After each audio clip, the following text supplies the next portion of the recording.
Hallo und herzlich willkommen zurück auf meinem Kanal. Mein Name ist Shirin, bei mir herrscht wieder mal das Chaos. Ich bin Mutter von 2 kleinen Kindern und bin aus meinen Fly Lady Routinen gehüpft, die ich eigentlich sehr erfolgreich anwende, um den Haushalt bei mir zu schmeißen.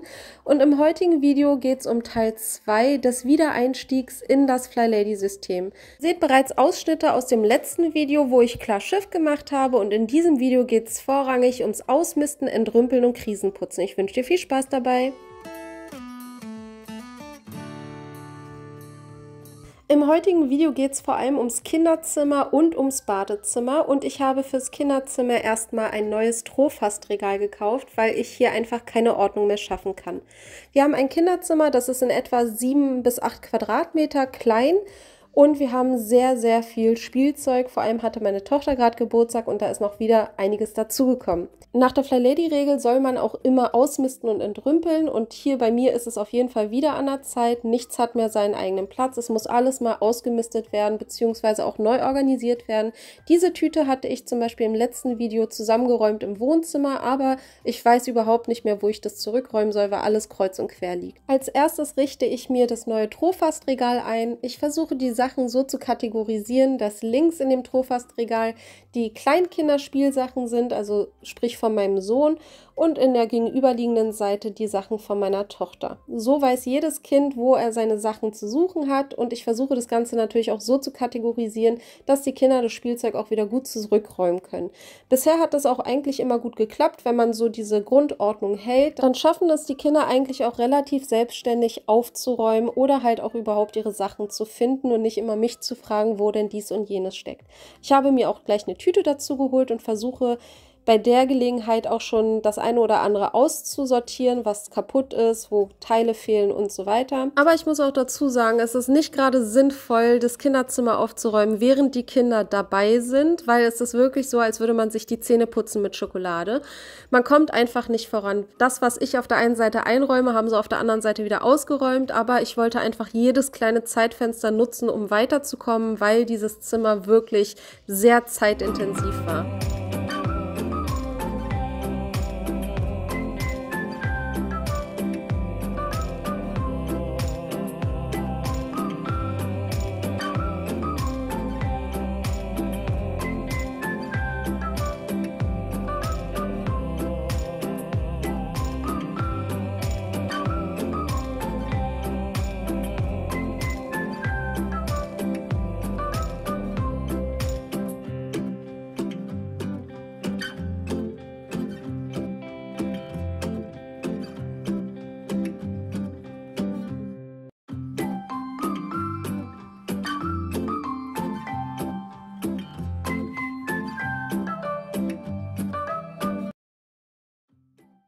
Die großen Bauklötze von meinem Sohn habe ich jetzt zum Beispiel auch griffbereit in die Schublade gepackt, so dass er halt auch wieder selbstständiger an die Sachen rankommt und halt auch sich bedienen kann, wenn er mit irgendwas Speziellem spielen möchte.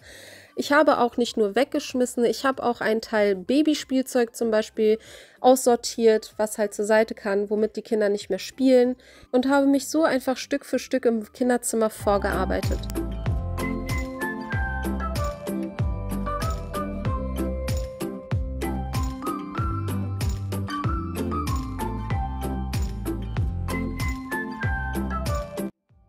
Zwischenzeitlich habe ich die Kinder schlafen gelegt und jetzt kann ich auch ein bisschen effektiver vorankommen. Ich habe hier zum Beispiel noch eine leere Kiste gehabt in dem Schrank, wo ich jetzt das aussortierte Babyspielzeug erstmal unterbringe. Ich bin mir noch nicht sicher, was ich damit mache, ob ich es noch aufhebe oder vielleicht noch verschenke. Ich muss mir das noch überlegen, aber erstmal möchte ich sie auf jeden Fall aus dem Grifffeld haben und aus dem Blickfeld, um einfach hier weiter voranzukommen.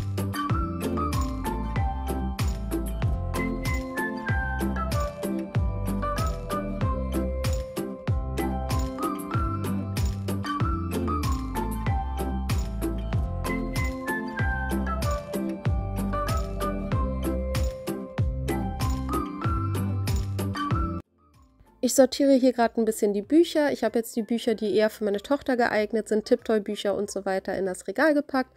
Habe diese Hochschränke noch ausgewischt und das Spielzeug noch mal ein bisschen netter arrangiert.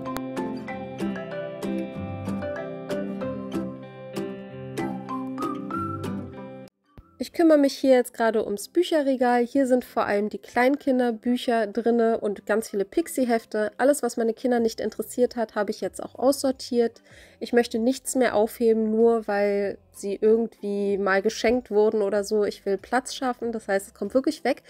Und diese Regale kann ich auch im Übrigen sehr empfehlen. Das sind eigentlich die Gewürzregale von Ikea. Ich glaube, die kosten 2,99 das Stück. Aber für Kleinkinder richtig schön, weil die Kinder halt das Cover vom Buch sehen können und dann halt auch wissen, was sich dahinter verbirgt.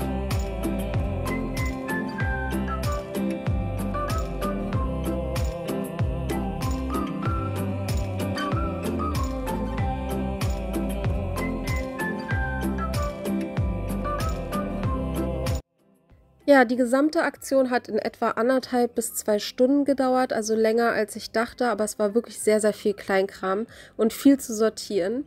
Aber jetzt habe ich, denke ich, alles wieder nach vorne geholt, womit die Kinder gerne spielen und wieder andere Sachen weggepackt, die halt nicht so gerade von Interesse sind. Das wechselt ja aber auch immer. Und hier habe ich zum Beispiel noch ein bisschen Luft in der Schublade. In der anderen Schublade habe ich so die Kuscheltiere und die Puppen reingepackt. In dem Schrank sind so Sachen drin, wo die Kinder jetzt nicht selber rangehen. Also da ist zum Beispiel die Belohnungskiste, da sind die Babyspielsachen, wie gesagt, drin. Außerdem noch unsere Bastelbox und ja, also so ein bisschen Vorrat. Und das ist jetzt die Ecke für meinen Sohn. Ich habe ein bisschen Jacken abgehangen, die passen aber leider auch nicht woanders hin bei uns. Und deswegen, ja, ist jetzt nicht so toll die Ecke, aber es ist besser als gar nichts. Ansonsten habe ich hier noch so ein kleines Körbchen für die ganzen Bälle. Mein Sohn ist verrückt nach Bällen. Und hier ist leider noch ein Stück vom Zelt, was rausguckt, aber ich kriege es leider nicht anderweitig unter. Ansonsten habe ich ja diese Hochschränke, wie gesagt, auch noch geputzt und nochmal ein bisschen netter platziert, arrangiert. Hier ist die Seite von meiner Tochter, da habe ich zum Beispiel die ganzen kleinen Paw Patrol Figuren, die ganzen Paw Patrol Fahrzeuge. Also es ist alles so nach System. Hier ist alles, was an Instrumenten so zu finden ist. Dann haben wir hier nochmal diese ganzen Ploppies und Mikrofone, Zauberstab. Hier sind so Puppen, Barbies, Ponys, dieses ganze Zubehör. Also ich habe es wirklich versucht, so ein bisschen nach einer Oberkategorie zurückzuräumen und meine Tochter findet sich auf jeden Fall sehr gut mit dem System zurecht. Bei meinem Sohn habe ich es ähnlich gehandhabt. Hier habe ich zum Beispiel das ganze Holzspielzeug und Holzpuzzle und so weiter. Die sind hier oben drin. Darunter ist Playmobil und unsere Spielkasse, also Einkaufsladen spielen, die Kasse. Und dann haben wir hier nochmal so ein paar Autos und auch noch so ein bisschen Babyspielzeug, aber das wird tatsächlich noch benutzt. Hier sind auch nochmal mehr Autos. Wie soll es anders sein? Dann habe ich hier einmal große Baublöcke, also sowas ähnliches wie Lego und nochmal unten die Lego Duplos. Jedes Mal, wenn das Kinderzimmer neu organisiert wurde, erfreuen sich die Kinder tagelang am Kinderzimmer. Die finden dann Sachen wieder, die sie selber schon lange nicht gefunden hatten. Und die Putzaktion war es auf jeden Fall wert, um auch wieder mit meinen Routinen weiterzukommen und auch wieder Fortschritte zu sehen. Anders wäre das nicht möglich gewesen. Das ist im Übrigen der Müll, den ich hier so aussortieren konnte. Das kommt alles weg und es geht weiter im Badezimmer.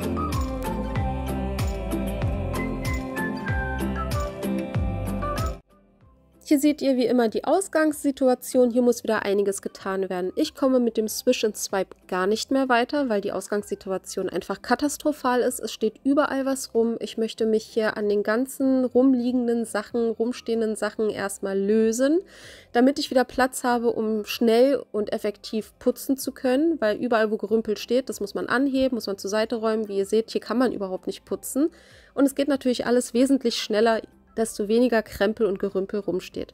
Außerdem möchte ich hier auch jetzt endlich mal wieder ausmisten und die Ausgangssituation verbessern, sodass ich mit meinem Swish and Swipe weiterkomme und nicht auf die Zonenreinigung warte, weil das geht einfach nicht mehr bis dahin. Das ist nicht mehr hinnehmbar, der Zustand. Ich habe jetzt erstmal einen WC-Tab in die Toilette geschmissen, habe ein bisschen WC-Reiniger einwirken lassen und das Ganze eingesprüht.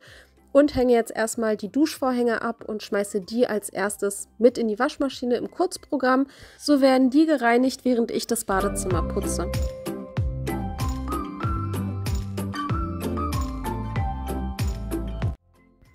Als erstes sprühe ich immer alles mit dem Reiniger ein. Der kann in der Zeit schön einwirken. Das macht mir die Arbeit später einfacher. Und ich kann die Zeit nutzen, um schon mal ein bisschen auszusortieren und zu entrümpeln. Als erstes beginne ich dabei bei den Shampoos. Und als nächstes kümmere ich mich noch um das Badezimmerspielzeug bzw. das Badewannenspielzeug von den Kindern und schaue da nochmal durch, was nicht mehr gut ist. Und auch das schmeiße ich weg. Den Badvorleger hätte ich fast vergessen, den schmeiße ich jetzt auch noch schnell mit zu den Vorhängen dazu und kümmere mich dann um diese Aufbewahrungskisten im Badezimmer.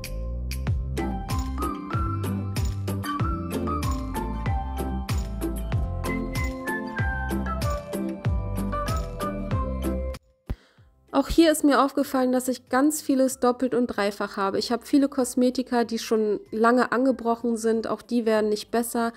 Und Sachen, die ich halt gar nicht benutze, die ich auch immer mal wieder in der Zonenreinigung in der Hand hatte, aber nicht entsorgt habe. Und heute hatte ich wieder mal einen dieser Tage, wo ich einfach kurz einen Prozess gemacht hatte. Ich hatte die Nase voll, dass ich nicht weiß, wo ich aufräumen soll, wo ich anfangen soll. Und ich habe einfach angefangen, die Sachen wegzuhauen. Jetzt hatte ich auch schön Platz. Ich habe das Regal gut durchgewischt. Jetzt, wo auch alles drunter war vom Regal, konnte ich auch mal unten drunter wischen. Also ich habe wirklich versucht, einmal so krisenputztechnisch so gut wie möglich halt zu putzen, um halt die Ausgangssituation für das tägliche Swish and Swipe so gut wie möglich zu gestalten, damit ich da halt wieder mit meinen 2 Minuten am Tag das Badezimmer am Laufen halten kann.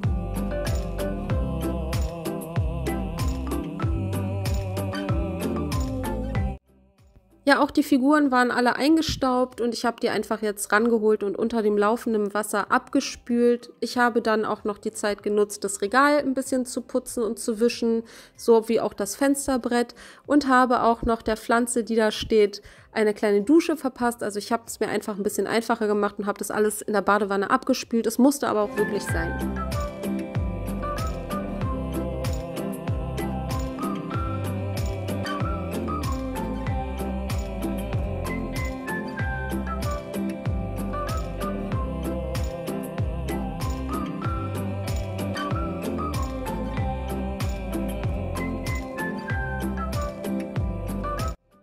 Ja, ich habe mir die nächste Kiste vorgeholt und schaue dort auch nochmal durch, von was ich mich da lösen kann. Es ist einiges wieder weggekommen und ich sage euch, das meiste, eigentlich könnte ich wahrscheinlich die Kiste so wie sie ist wegfeuern, weil ich benutze wirklich selten Sachen daraus.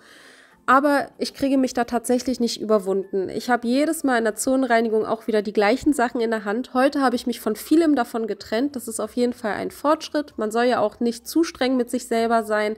Jemand, der ein halbes Leben lang gehortet hat, da kann man nicht erwarten, dass er von heute auf morgen sich von allem lösen kann. Manchmal muss man einfach sich selber diese Zeit einräumen, die man braucht, um zu begreifen, dass man dies und jenes tatsächlich nicht benötigt, dass man es die letzten Zeit nicht benötigt hat, die letzten Jahre eventuell nicht benötigt hat, dass man jedes Mal beim Aufräumen drüber stolpert und jedes Mal sich denkt, eigentlich brauche ich es nicht, aber ich behalte es trotzdem. Aber irgendwann wird in diesem Prozess halt der Punkt kommen, dass man sich denkt, ich brauche es nicht, und dann lässt man es los. Und diese Erfahrung, die man danach macht, dieses Glücksgefühl, und man fühlt sich ja wirklich erleichtert und befreit, wenn so viel Zeug dann aus der Wohnung raus ist, das motiviert einen halt auch beim nächsten Mal dann eher oder einfacher loszulassen.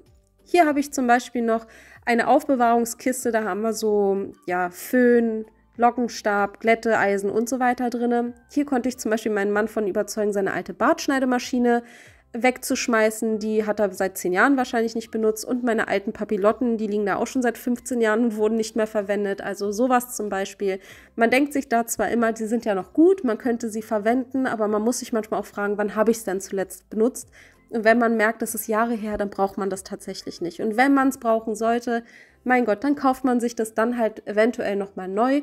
Lieber das, als dass man jetzt alles hortet, nur weil man sich denkt, ich könnte es irgendwann benutzen oder brauchen. Ja, dann habe ich mich noch dem Badezimmerschrank zugewandt. Hier bin ich noch mal ein bisschen husch-husch durchgegangen. Ich habe es jetzt nicht super gründlich gemacht, aber ich wollte einfach, wie gesagt, nur ein bisschen die Situation verbessern. Ansonsten wird der noch mal ordentlich in der Zonenreinigung bearbeitet.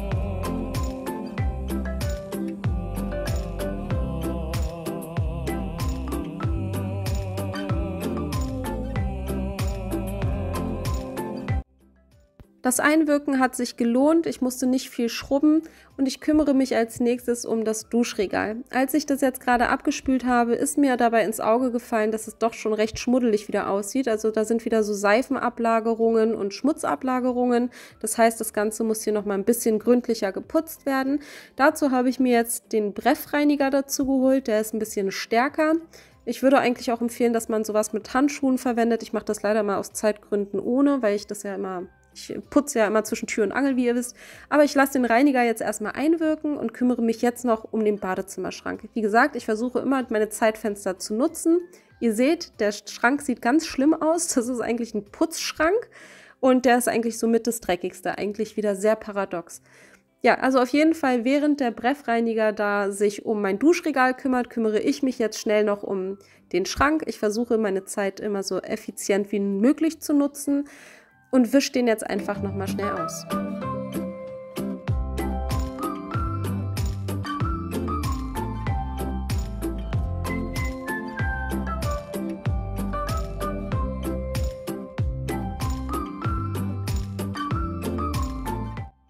Als nächstes wird noch das Duschregal ordentlich geschrubbt. Ich spüle das Ganze noch ab und dann kann ich auch schon wieder die Shampooflaschen zurückräumen und habe dann ein großes Stück Arbeit für heute geschafft.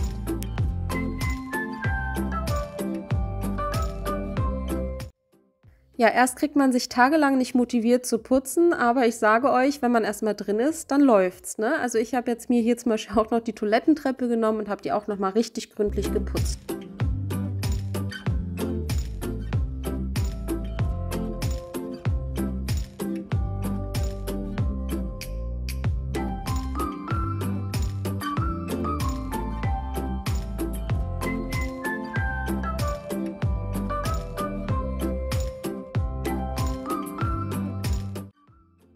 Und weil es so schön war, habe ich mir auch gleich noch den Putzeimer genommen. Auch der könnte mal geputzt werden.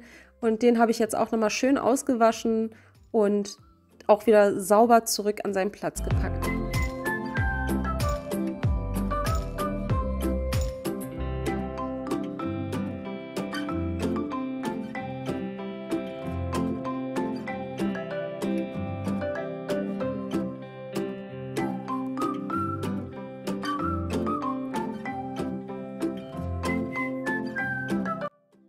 Zu guter Letzt, das ist die Ausbeute für heute. Ich habe mich von 2 Tüten aus diesem kleinen Badezimmer entledigen können. Das sind 2 Tüten unnützes Gerümpel, was mir einfach Platz geraubt hat. Und ich muss auch sagen, vor der Fly Lady Methode hatte ich das Entrümpeln nie so wirklich auf den Schirm. Für mich war es dann immer, ich muss schnell Ordnung machen und putzen, aber ich habe sehr, sehr selten entrümpelt. Und ich muss euch sagen, Entrümpeln ist eigentlich so eines der wichtigsten Erfolgsgeheimnisse, wenn man wirklich dauerhaft Ordnung schaffen möchte und vor allem auch einen Unterschied im Haushalt sehen möchte. Weil wenn die Sachen raus sind, hast du weniger Zeug, was überhaupt Unordnung machen kann. Du hast weniger Zeug, was du pflegen musst. Entrümpeln befreit, also das ist wirklich einer der wichtigsten Punkte, die ich für mich jetzt mit der Fly Lady Methode gelernt habe. Man muss die Sachen loslassen, um dann halt wirklich auch dauerhaft Erfolge zu sehen im Haushalt. Ja, mit meinem liebsten Haushaltsutensil, dem Fensterputztuch, mit dem man einfach nur mit Wasser streifenfrei putzen kann. Ich verlinke euch das wie immer in die Infobox. Putze ich jetzt noch meinen Spiegel und habe damit auch noch die Heizrohre sauber geputzt und hänge jetzt die Duschvorhänge nass auf, sodass sie halt auch glatt auftrocknen können.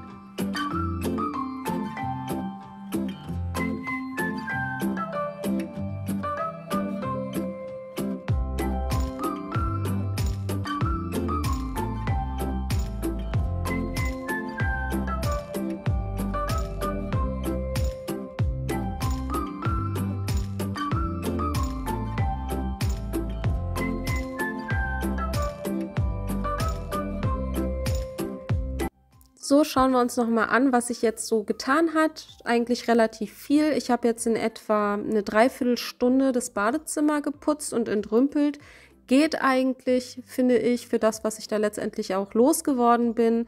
Und es ist jetzt alles wieder so weit sauber, dass ich ab morgen wieder mit meinen 2 Minuten Zwischenswipe täglich das Badezimmer am Laufen halten kann. Zu guter Letzt habe ich dann noch mir einen Lappen genommen, habe dann nochmal den Mülleimer die Waage abgewischt und habe dann noch den Boden geputzt. Ich finde es manchmal einfacher, den Boden auf den Knien zu putzen. Ging jetzt schneller auf der einen Seite, zum anderen kann man halt auch mal gründlicher Schmutzflecken wegrubbeln. Ja, auf jeden Fall war es das vom Video. Ich hoffe, das Video hat dir gefallen. Falls wenn ja, lass mir gerne ein Abo da, ein Däumchen, ein Kommentar. Alles, was den YouTube-Algorithmus auf mich aufmerksam macht, wäre hilfreich. Ich bedanke mich auf jeden Fall fürs Zuschauen und hoffe, wir sehen uns im nächsten Video.